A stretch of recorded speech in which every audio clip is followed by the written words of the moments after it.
everyone, welcome back to another video. Today's video, you're going to be seeing me go to TX2K 24 for the very first time. I have never raced at Texas 2K ever. It was quite an experience, but before that event, I recently finished up my last event, which was Streetcar Takeover here in Bradenton Motorsports Park. At that event, we realized that we were pushing the head on my block. So you're gonna see some footage. I'll put the GoPro footage here. The water tank next to me. You'll see the water basically trying to come out, and essentially that is the head showing us that it's hurt. This engine lasted me quite some time. I've had this engine since October of last year, so I was pretty surprised with the amount of hits that I had on it, how well it had held up. Now Texas 2K, that's a whole nother story. Let's get to it. So before we hop into this Texas 2K footage, I want to first of all thank the amazing companies who have been involved with my build. I am very grateful for not only them, but all of my friends who support me. I had a few friends at the track with me, help me out, very grateful. And along with you guys, I would be nothing without your support. I'd be nothing without you guys watching my videos and taking the time to get to know me in person, because you only see so much on the internet. I really appreciate every single person that came up to me at Texas 2K. So thank you so much, guys. It's crazy. I officially have the K-Series mile-per-hour record. Joanna, after the tire spin, 852, but look at the speed, 198 for Joanna. A lot of trap speed there for the Honda on the left side. And I want to go into a little detail what that means, because so many people are confused. I'm not the fastest K-Series ET-wise, but I am the fastest K-Series in the front-wheel drive and all-wheel drive world by mile per hour. There are a few Pro Mod K-Series cars that have gone past 200 miles per hour, but we're not talking about Pro Mods. We're not talking about rear-wheel drive K-Series. We're talking about front-wheel drive and all-wheel drive. So just wanted to clear that up and what that means. And some of this footage you'll see now, it was a crazy event, guys. This is the first time that I have gone out of state for a race. I have only raced here locally in Florida at Orlando and at Bradenton. So we only have data from those two tracks, and the prep was nothing like we're used to, essentially. This is almost like World Cup prep, I would say, at TX2K. We were fighting the short track all weekend long, and I want to break that down a little bit further too, because I'm realizing so many people don't really know what the short track and what all of that means. So at a track, you have what's called the 1320, and that is your quarter mile, which is 1,320 feet. You have your 60 foot, which is the first 60 feet of the track. You have your 300 mark, first 300 feet, and so on and so forth. So my short track is basically before the 800 feet. It's the first short part of the track, essentially. Then you have your back half. Back half we had dialed in, but since the prep was so tight, meaning it was so sticky, there was so much glue, so I was spinning, building up speed, going nowhere, which is why my ET wasn't the best this weekend, because I wasn't going anywhere. I was just picking up speed and staying in the same spot and going, and that's how I was able to gain that extra mile per hour. So this is not the record we were going for by any means. We weren't trying to achieve, like, let's be the fastest K-Series speed-wise. Obviously, when it comes to drag racing, you care more about ET than you care about speed, to be honest. It was a crazy event, and it was awesome that I was able to leave Texas 2K with something. I wanted to go there getting that 7-second pass. In these clips, you'll see exactly what my best ET is. Fortunately, I wasn't able to get that 7-second pass, but I got that mile per hour. I left with a record, so that's awesome. I want to also thank Randy, my tuner, for all of his patience. A lot of the passes he wasn't there for. He flew in Thursday morning, in which we got 1 or 2 passes, so he was trying to remote tune, but him not being there and being able to touch the track, walk on it, feel it, see what it is, he was trying really hard, but unfortunately we couldn't get it, and you know, it sucks, but it's all part of the game. We're here, we're all learning. Again, first time the car's ever touched a track surface like this. First time it's gone on a state, so it was a learning curve, trying to get my car to plant down. So although I had a great time at Texas 2K, unfortunately, I ran into so many different little gremlins from trying to get the short track down. And the first couple of passes, you'll see a lot of spinning in first gear. You hear the announcer basically mention it. We just couldn't get that short track down. It was definitely a battle. And you'll see that here in the next few clips.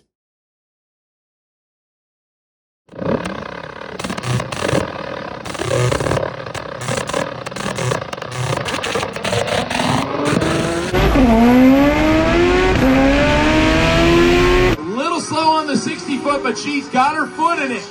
Out the back door for Joanna, 835, but look at the speed, ladies and gentlemen, 190.96 miles an hour for that little front wheel drive Honda.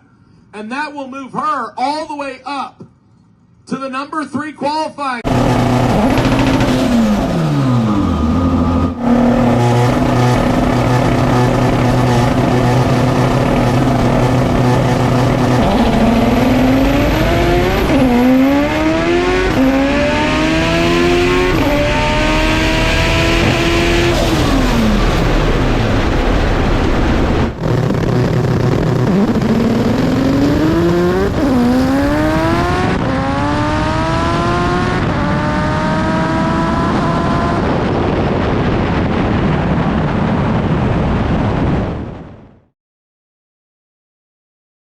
Left side, Joanna Gonzalez out of Orlando, Florida.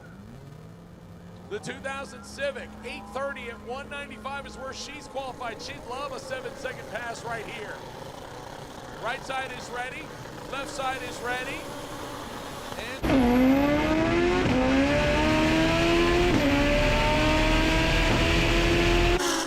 795 at 182. He slows down a little bit. Joanna, after the tire spin, 852, but look at the speed, 198 for Joanna. A lot of trap speed there for the Honda on the left side.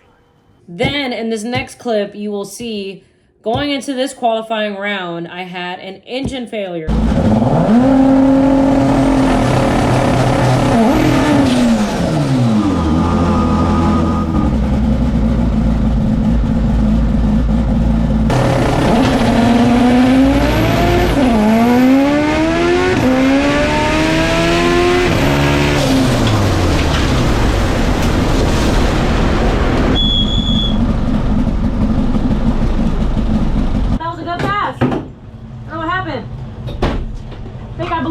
Something.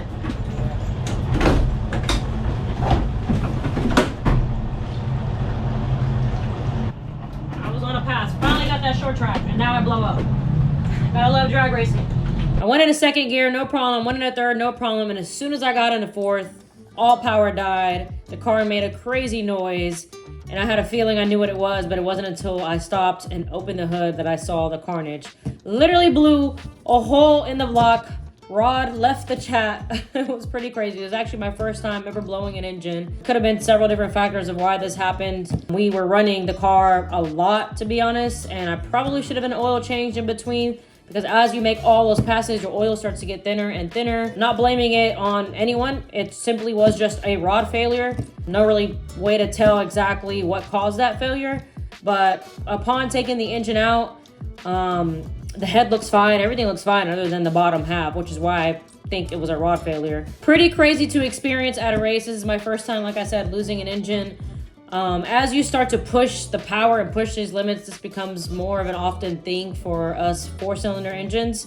We push them, we max them out, and they don't always last, you know? So it's part of the sport. It happens, unfortunately, and I got to experience that here at Texas 2K. So after that pass, headed back to the pits. It was literally just me, Mark from GP1 Racing, and Randy, my tuner. Randy went out and was getting us a new starter because that messed up as well from the carnage.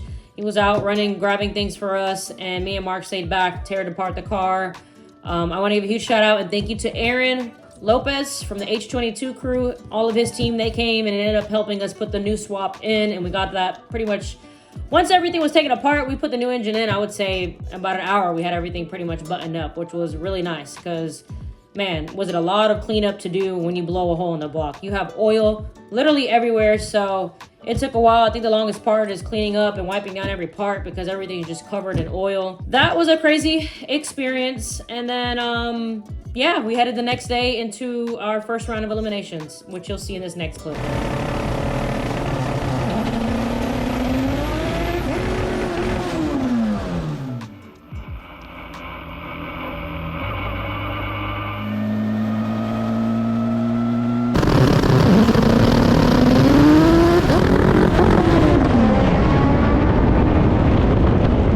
After this pass, guys, I was so angry. I cut my first light. I did a really good light, as you can hear the announcer say. I cut a really good tree, as we would call it in drag racing. And I could have possibly won on a whole shot. I mean, Jonathan's car, he has an all-wheel drive Honda Civic. His car is much faster than mine's. But it was nice to race another Honda and not go against some of the other cars that were in there, because there was a ton of 6-second cars. Originally, they were supposed to split the class into two. They have a faster class and then a lower, slower class, I should say, which I was supposed to be in the slower class. But since there wasn't that many cars in the stick shift, they ended up throwing us all together, and I pretty much showed up to a gunfight with a knife. It was insane. So having Jonathan first round, I felt pretty confident because anything can happen when it comes to drag racing. At the end of the day, you race your race. It's always me against me, in my opinion, because that's just how it is. Anything could happen in the next lane. They could red lit, they could break. So you kind of just have to race every race and go all out when you're doing eliminations. So I was pretty pumped, but launched the car, went in the second, and for some reason, I think it just didn't go in. We haven't taken apart the trans yet. I don't know if I've done any damage. I'm not sure if second is broken. So yeah, really, really sucked. It was a bummer. I would have loved to have gone out, preferably by just being the slower car, because I know I gave it my all, but the fact that I ran into some issues trying to get in a second really was a bummer and a letdown for me, and I was pretty sad, I would say, after I was upset. It took me a second to get over it. It's all part of racing, though. I'm competitive. I really wanted that pass to be a really good pass. I think it would have been a good race if him and I would have gone head to head. But it happens, like I said. We're not robots. There's going to be accidents. There's going to be things to learn from. I'm not going to be perfect every single pass. So I'm grateful for all the footage. The GoPro stuff really helps me out. I really do go back and analyze my footage and watch everything and see where I can improve and become a better driver.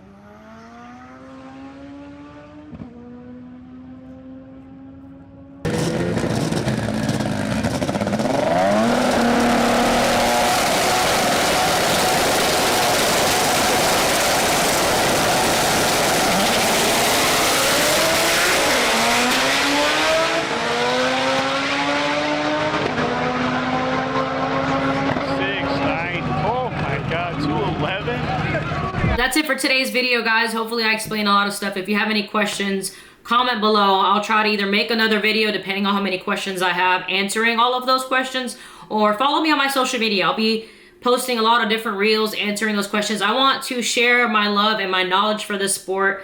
Our little community is pretty small compared to the other types of drag racing and classes that there are. So I want to be the one to hopefully shed some more light on this and give you guys more insight so you can kind of understand everything. Also, be on the lookout. I have my event schedule here. My next event is here local in Bradenton. I hope to see you there. If not, you can definitely check out some of the other events here, and hopefully I'll be racing at a track near you soon. So thank you guys so much for watching. I truly appreciate every single one of you guys. As I say, trust the process, never give up. I'll catch you in the next video. Peace.